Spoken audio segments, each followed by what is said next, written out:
Oh, hi, Maelin. Oh, did not see you there. Welcome to science. What are you going to show us today in the science program? Come here. Come look down here. What is this thing that you're showing us? Can you give us a tour? Yep. This is the ear. Doesn't look like an ear to me. Is it a part of the ear that we can't see? Yep. So right here is our pinna. That's the part that we can see right here. Okay.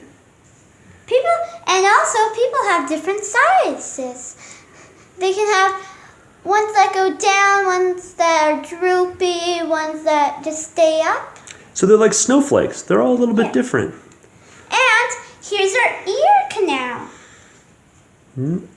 It's filled with some yucky stuff. I hope you can tell what that is. No. Is it mushrooms? No. What's the stuff that's in an ear? Sound. No. What? Tell us. What's the stuff that you may have to pick out once in a while? Oh, bugs. No. Spider eggs. No. Broccoli. Earwax. Earwax. This hole is filled with a ton of earwax because it's trying to protect the eardrum right here. The earwax protects the eardrum? Yes. Wow, that's interesting. The eardrum is it's not that thick. It's a very thin piece of skin. Make sure to not stick the Q-tip into your ear too far, because that can damage your eardrum. Thanks for the tip. Right here we have the hammer, the 3 tiny bones. So, let's start with the hammer, anvil, and stirrup. This is how I remember it. The eardrum has 3 tiny bones. H-A-S. Hammer, anvil, stirrup. Ah, that's very clever. I like that. And then right here, this weird chunk right here, that's the throat hole. The throat hole? Interesting. And then here we have the one and only thing, the cochlea. The one and only cochlea. I hear ya. Wow, look at this, the spiral of it. It's almost like a snail shell. Very interesting. And did you know that certain hairs pick up certain sounds? The cochlea has little hairs on it? Yeah. Wow. Our teacher calls them the dancing hairs. No way. Because they move when there's some noise coming. Oh, I do that too. Hey, Lee-Man! Oh, hello, little science student. All right, what else have we got? Next thing. We have our auditory nerve. Auditory and then nerve. right here, I'm going to hold it. We have the brain. And that's an odd looking thing, so that's why it goes to the auditory nerves. Is that why it's called that? No. Because it's part of the brain system. Oh. Stop for a second. 3. So we have our very nice brain. It's our auditory nerve system. It's mostly called the brain system. Okay. So it's like the brain system, how we have nerves that come up and they somewhere they pinch together and they send a message to the brain that's all the way on the top of the body to tell you. So it's almost like I'm sorry to interrupt, but it's almost like a electric like a wire, right? Yeah. Okay, or a pipe.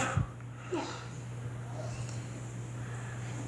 And very interesting. Our brain says, "Okay, I know that sound," or it says, "What's that sound?" Oh, so it kind of hears the sound and interprets it as either one you know or one you don't. Yes. Okay. For a second, let's say that this is the spinal cord. Just for a second. Right down here is the spinal cord, okay. And here is where the brain sits. So the brain is right here, and there's a whole bunch of nerves that go to everywhere. Hmm. Even our hands. 'Cause What? like right now, you're holding the camera, Dad. And this is why. Your hands are getting a signal from your brain. So that's why. If you have an itch for a second, let's say you have an itch. I have an itch. See, I have an itch. Our brain, before we do that, it sends a message down to that thing in our body to say, okay, do this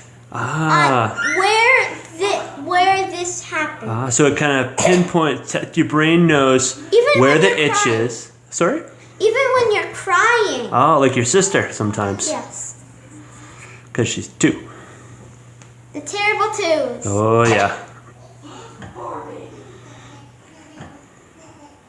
This is really impressive, Maelin. What did you make this out of? Play-Doh. Amazing things you can do with Play-Doh. So you can impressive. still squish it again. Can you also squish the parts of your ear and make them into other different things? Yeah. Really? But Like- not in real life. Oh, okay. With Gotcha. Play-Doh. Okay. I hope you enjoyed this video. I really did. I learned a lot. That's very nice of you to teach us. And the hardest thing to make when you're making one of these is the brain and this little stirrup. Oh, Very hard. yeah, it's got a lot of details on it. Well, The cochlea, all you have to do is roll it and then roll it. and if you're done with it being a cochlea, you can also add little antennas to it, and it becomes an instant snail. So that's a good way to kind of reuse and recycle a cochlea made of Play-Doh. Yes. So that'll be our next show, is how to repurpose Play-Doh body parts, right? Okay. All right. Well, I'm just wondering, how do we repurpose Play-Doh hearts? They're not shaped like a heart. that's a good question. It almost looks like a kidney bean. You could make a pot of Play-Doh chili and have that heart turn into a kidney bean. But then, if you have a Play-Doh kidney, what do you use that for? The mysteries of life, right? Another kidney bean. I guess so. All right, Pumpkin. Thank you very much for your science lesson. Do you have a sign off you'd like to say to the audience? I hope you enjoy learning about this. We'll have another science topic very soon. All right. Do you have any maybe hints of what the next one is going to be for the audience? It's something with rocks and minerals. Oh, what do you think, people? Subscribe and comment below and let us know what has rocks and minerals. And Something to do with some type of cycle. dun dun dun. Okay. All right. Say goodbye, people.